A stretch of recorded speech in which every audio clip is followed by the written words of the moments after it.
Hello, everyone, and welcome. Today, we're journeying to Venezuela, a land of breathtaking contrasts. We're talking towering mountains, sweeping plains, Amazonian jungles, and a sun-kissed Caribbean coast. This is the birthplace of Simon Bolivar, the great liberator of South America and once one of the world's richest oil economies. But it's also a nation that has faced decades of political turmoil and economic hardship. To truly understand Venezuela today, we have to rewind the clock and explore its long, complex history. So, let's dive in. Long before any European ships appeared on the horizon, Venezuela was home to a vibrant tapestry of indigenous cultures. We're talking settlements dating back more than 15,000 years. By the time Columbus arrived in the late 1400s, this land was inhabited by groups like the Caribs, Arawaks, and the Timoto-Cuicas. The Caribs were skilled warriors and fishermen along the coast. The Arawaks, known for their pottery, thrived in the plains and river valleys. And in the Andes, the Timoto-Cuicas built incredible terraced farms and irrigation systems. They had extensive trade networks, swapping salt, cotton, and ceramics across the Caribbean and deep into the Amazon. Their societies were complex and deeply connected to the natural world, but everything was about to change. In 1498, Christopher Columbus sailed to the coast, and a new chapter began. When the Spanish explorers first saw the stilt houses lining the shores of Lake Maracaibo, it reminded them of a famous city in Italy.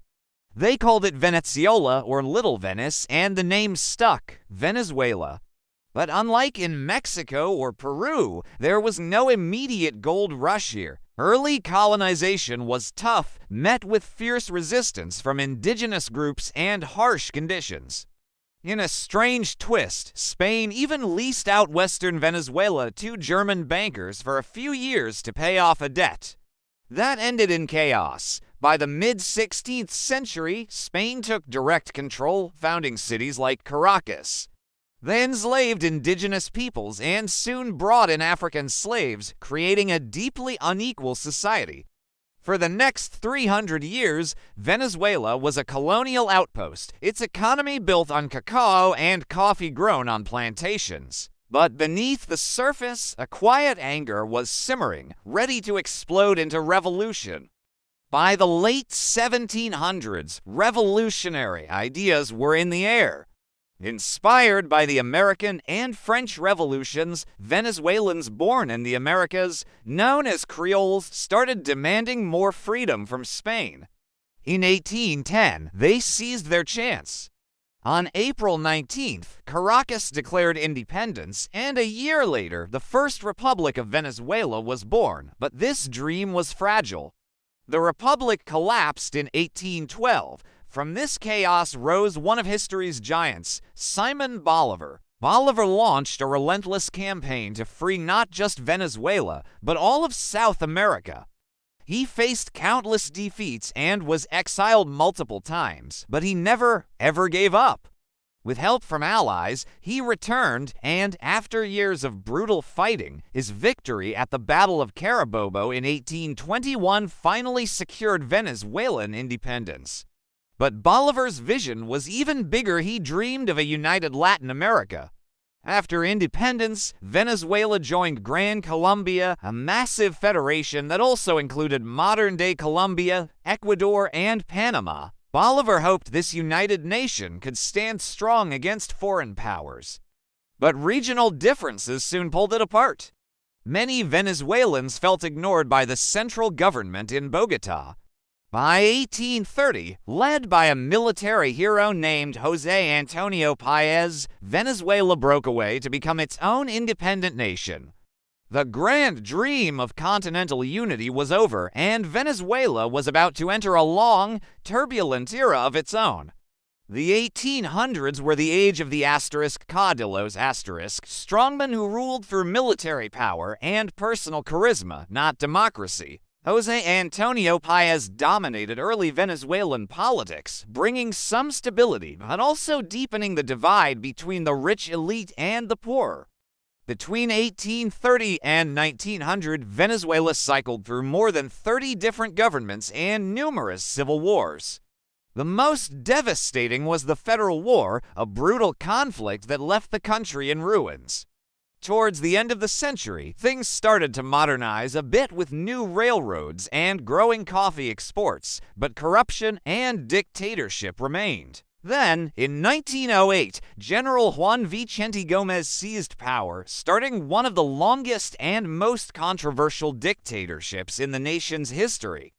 Gómez ruled with an iron fist from 1908 to 1935. He crushed anyone who opposed him and got incredibly rich, but he also brought a kind of stability the country hadn't seen in a long time. And during his rule, a discovery was made that would change Venezuela forever: oil.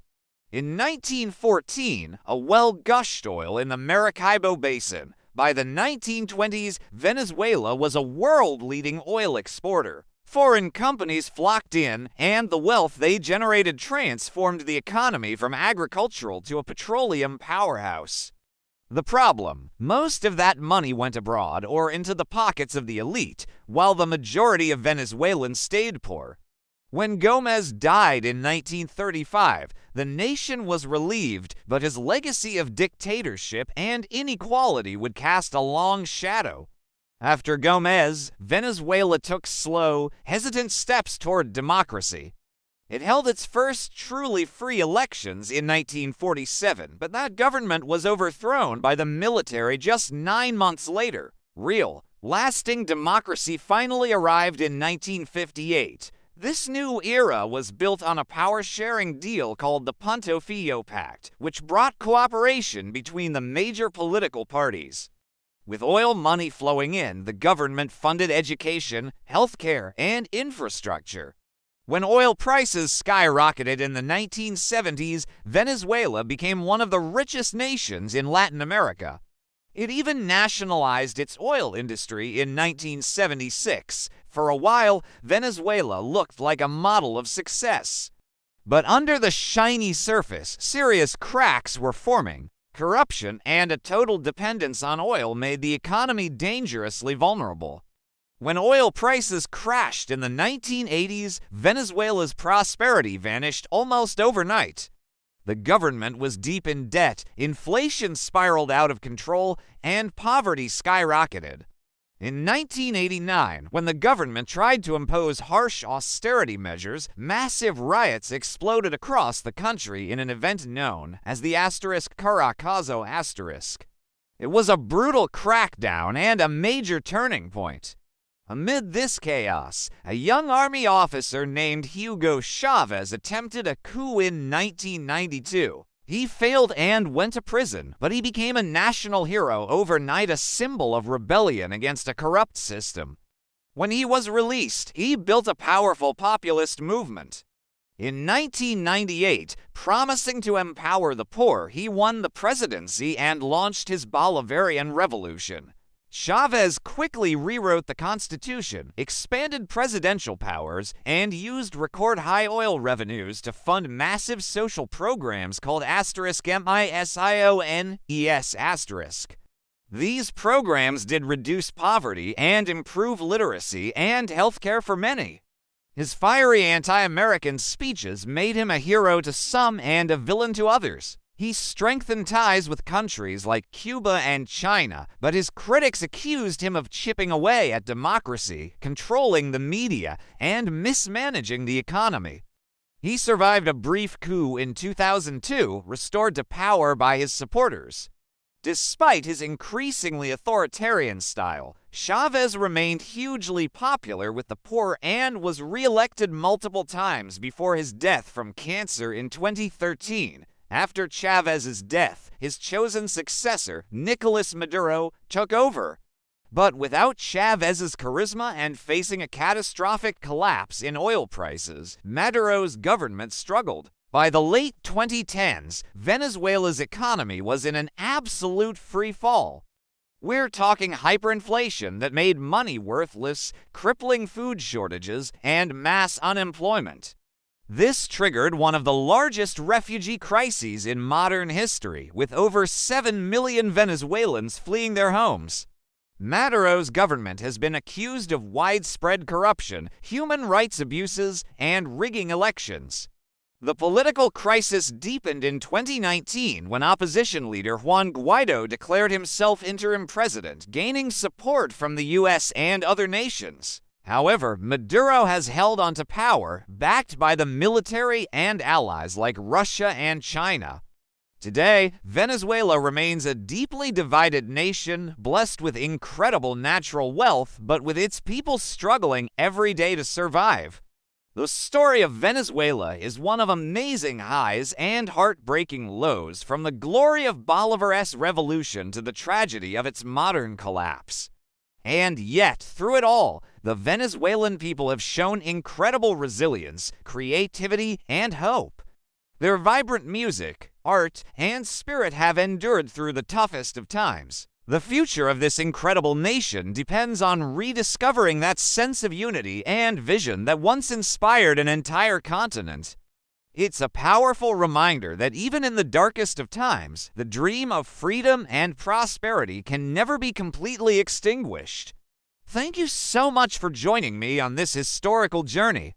If you found this video interesting, please hit that like button, subscribe to the channel, and ring the bell so you don't miss our next story. See you next time.